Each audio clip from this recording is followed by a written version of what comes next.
Hello future toppers, क्या हाल है आप सबके। तो आज मैं आ गई हूँ एक मुश्किल सा क्वेश्चन लेके। आई नो देखने में लग रहा है मुश्किल, लेकिन ट्रस्ट में बहुत आसान है। तो इस स्कैरी से क्वेश्चन को सॉल्व कर लेंगे हम 10 सेकंड के अंदर, अगर आपको ये लेक्चर समझ आ जाए। आज हम एक्सपोनेंट्स का खेल ख़त्म कर देंगे, एक्सपोनेंट्स का भी और ओपोनेंट्स का भी। तो बच्चों, पिछली वीडियो में मैंने आप लोग को सिखाया था multiplication law and division law. So what is multiplication law says? Multiplication law is basically a की power m into a की power n is equals to a power m plus n. So एक simple तरीका है इसको याद करने का कि when your indices, when your base multiply, indices add. ठीक है, इसको याद करने का सबसे आसान तरीका ये है. And for division law we did a की power m divided by a की power n is equals to a की power m minus n. So it is kind of opposite of multiplication law. So इसको याद करने के लिए हम कहते हैं base divide, indices subtract. तो इस तरीके से हम याद रख लेंगे मल्टीप्लिकेशन और डिविजन लॉ को. It is very simple, right. So अब आ जाते हैं the next law which is the most difficult one here, that is the power law, जिससे एक्चुअली क्वेश्चन सॉल्व हो जाएगा. आई नो सबसे मुश्किल होता है zero, negative indices, fractional indices को हैंडल करना, but trust me it's very easy. Power law.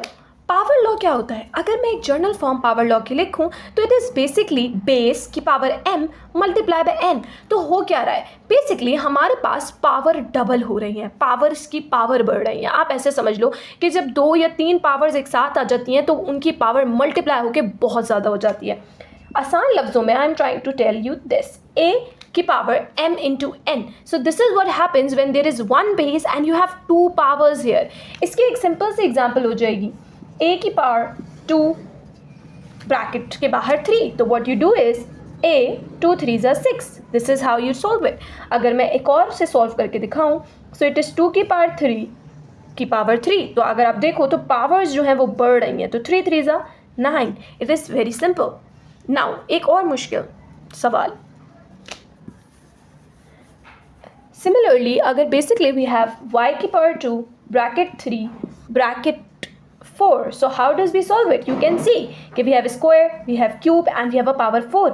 All 3 of these are going to multiply each other because they are in brackets. 2 into 3 into 4. This will become y की power 24. So this is power law for us. Next we will talk about zero law. In zero law our indice is 0. तो जब आपकी indice हो जाती है 0, it actually becomes a simple 1. For example, if I tell कि 7 की power 0 is what? It is actually 1. मतलब कुछ भी हो जाए, अगर पावर 0 है तो आंसर सिंपली 1 हो जाता है. पावर 0 का मतलब है सब बराबर सब एक. आप इसको ऐसे याद रख सकते हो.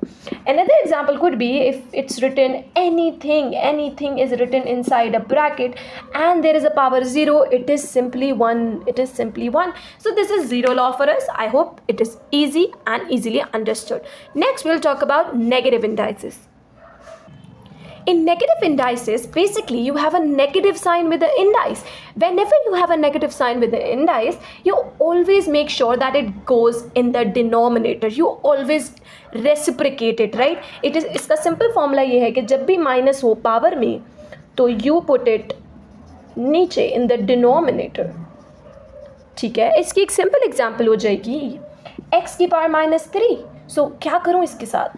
We can write it like this. एक और एग्जाम्पल से सॉल्व करते हैं. 2 की पावर -2 एंड 3 की power -1. How am I suppose to solve it? आपको पता है कि पावर -2 है तो 2 की पावर 2 डिनोमिनेटर में एंड 3 की पावर 1 डिनोमिनेटर में, and this will become 4 and this is 3. So 4 3s are 12. Answer is 1/12. So negative का सिर्फ एक काम है, पूरी की पूरी टर्म को नीचे भेज देना और उसको पॉजिटिव में कर देना. It is simple like in a class when you have knowledge students, teacher says back bench पे जाके बैठ जाओ, right? So it is same as that. Now will talk about fractional indices. Now our last law is kind of fractional indices. तो fractional indices हमारे लिए handle करना हो जाती है सबसे मुश्किल, लेकिन ट्रस्ट मी ये है सबसे आसान. अगर आपके पास फ्रैक्शन में कोई इंडाइस गिवन हो, all you have to do is basically under rooted. अगर आपके पावर न्यूमरेटर में है, you just put it inside the root, and if the power is in the denominator, you put it in the under root, outside the under root. So there is simple rule for it. Numerator की power will go inside the root and denominator की power will go outside the root. A simple example would be 10 की power 1/2. How do I write it? Like I said, numerator है 1 तो it will go inside, and denominator है 2, it will go outside, and you can just simply solve it however you want, right? There is one more example जिससे इसको ज़्यादा easily हो जाएगा समझना. So if you have 1/2, 16 की power 1 will go inside and 2 outside, and this will be 4, right? So this is fractional indice.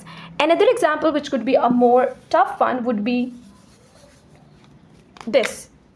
So if you have x की power 3/2 and x की power 1/2, क्या करेंगे? Basically what we do is we have multiple ways of solving it. First of all, one way could be 3/2 plus 1/2, and this can become this, right? This is one way of solving it. Another way of solving it could be x cube inside under root, and x is x under root x on the other side, and then what you do is इसको under root बड़ा कर दो, and then x की power 3 into x and x की power 4 under root, and again you will get the same thing, that is x square, right? So ultimately answer would be same no matter which way you solve it. Finally, let's come on to this question जिसके लिए we have understood all the laws, and like I promised, we are going to do it under 10 seconds now. So let's solve it under 10 seconds, right? So the 10 seconds begin now. सबसे पहले a की power 0. What did we decide? a की power 0 is 1. Then a की power -3. I'm going to leave it right now as it is because I want our divide to look like a fraction so that it is easier for us to understand. Now, like I said, इसको denominator में भेजना पड़ेगा. So it is 1/a/2, a का square, a की power 3. And now, like I said, multiplication law, base है same, and all of the powers are going to add each other. So when you multiply, the powers add. So you simply add all the powers, and there you go. You have your answer. This becomes 11/2. And if you want to write it in the numerator, it is again simple. Just put a minus and minus 11/2.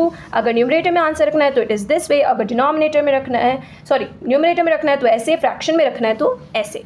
So solve it in 10 seconds. Now, give me more questions to solve, and that's it for today. Tata, bye bye.